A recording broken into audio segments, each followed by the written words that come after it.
আসসালামু আলাইকুম সুপ্রিয় দর্শক, এই যে আপনারা দেখতে পাচ্ছেন খরগোশটা। এখন একে খাবার দিতে হবে। খাবার নিয়ে এসেছি অলরেডি, খাবার দিচ্ছি। কিন্তু খাওয়া শুরু করেছে।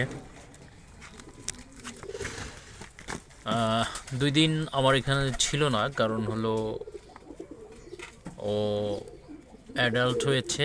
তো আমার যেহেতু এই মুহূর্তে মর্দা এখনও ম্যানেজ করতে পারেনি, তো আমাদের এক নেইবার পাশের এক জায়গা আছে একটা মদ্দা, তার মায়াটা মারা গেছে।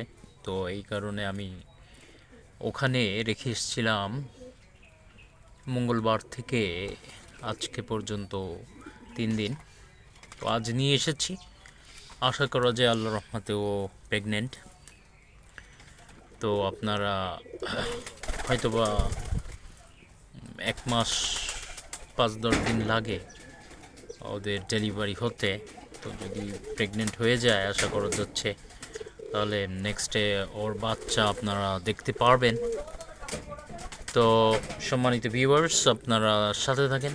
এই আপনাদের শৌখিনতা, আপনাদের শখবশত যদি খরগোশ পুষতে চান বা ব্যবসায়িকভাবে, তাহলে সেটা করতে পারেন। Thank you so much.